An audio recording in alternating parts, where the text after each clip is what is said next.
మన లైఫ్ జర్నీలో ఎన్నో ఒడిదుడుకులు, కష్ట సుఖాలు, ఎత్తుపల్లాలు చాలా అంటే కొన్నిసార్లు లైఫ్ చాలా ఇంటెన్స్గా అనిపిస్తుంది, కొన్నిసార్లు చాలా ప్రెషర్గా అనిపిస్తుంది, కొన్నిసార్లు దీన్ని ఎలా లీడ్ చేయాలనిపిస్తుంది, కొన్నిసార్లు రేపేం జరుగుతుందో అనే క్వశ్చన్ వస్తుంది.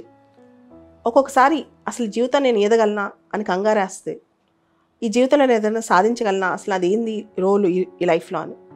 అయితే అన్నిటి కూడా లైఫ్ మనకి ఒక ప్లేట్లో మనకి అన్నీ ఆఫర్ చేస్తాయి.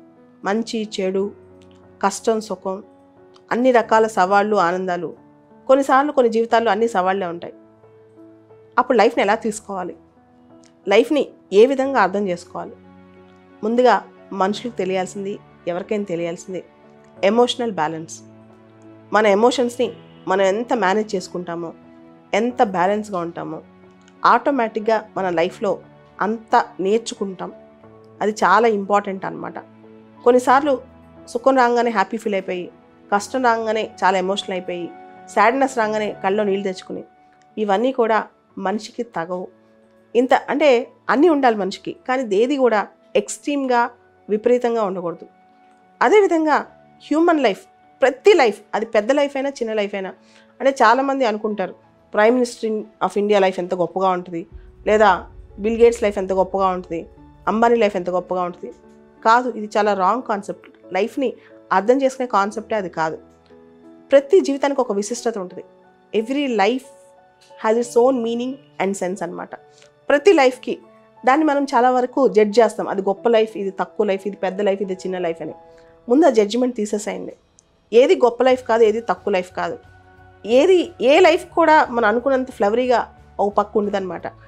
ఇంగ్లీష్లో ఒక స్టేట్మెంట్ ఉంటుంది, the other side of the road is always green అని.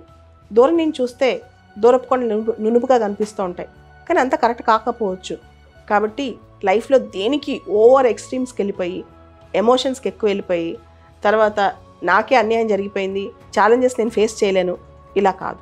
అండ్ ఎంత గొప్ప అంటే ఏ రిలేషన్ అయినా, ఏ సంబంధమైనా, ప్రపంచంలో ఏదైనా అన్నీ పక్కన పెట్టి, డిపెండెన్సీ అనేది మనిషిపై, ఇంకొక మనిషిపైన కానీ వ్యవస్థ పైన కానీ పక్కన పెట్టి, నీకు నువ్వుగా ఎలా స్టాండ్ అవ్వగలవు, నీకు నువ్వుగా ఎలా పైకి రాగలవు, నీకు నువ్వుగా ప్రపంచంలో ఎలాంటి ఇంపాక్ట్ క్రియేట్ చేయగలవు, నీకు నువ్వుగా ప్రపంచంలో ఎలాంటి మార్పు తేగలవు, నీ జీవితానికి సంబంధించిన లక్ష్యం ఏంటి.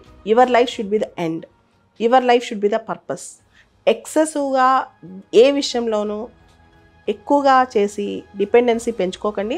దాంతోపాటు ఎక్కువగా ఏ విషయంలోనూ నిరాశ చెందకండి. ఎందుకంటే ఇంకొకరిని చూసి కంపారిజన్ కూడా చేసుకోవద్దు.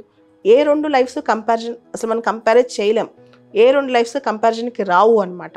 సో ఇవన్నీ కూడా ఒకసారి ఆలోచించండి. అది అందులో కావచ్చు, చదువులో కావచ్చు, డబ్బుల్లో కావచ్చు, దేనిలో కూడా no two lives are comparable. ఎవరిది వాళ్ళదే, ఎవరి యూనిక్నెస్ వాళ్ళదే. ఎవరిని ఇంకొకరిని చూసి మనం పోల్చుకుని మనం ఇన్ఫీరియర్గా ఫీల్ అవ్వాల్సిన అవసరం లేదు. ప్రతి సృష్టికి ఒక మీనింగ్ ఉంటుంది, ప్రతి సృష్టికి ఒక రోల్ ఉంటుంది, ప్రతి సృష్టికి ఒక పర్పస్ ఉంటుంది. అలానే మన జన్మకు కూడా.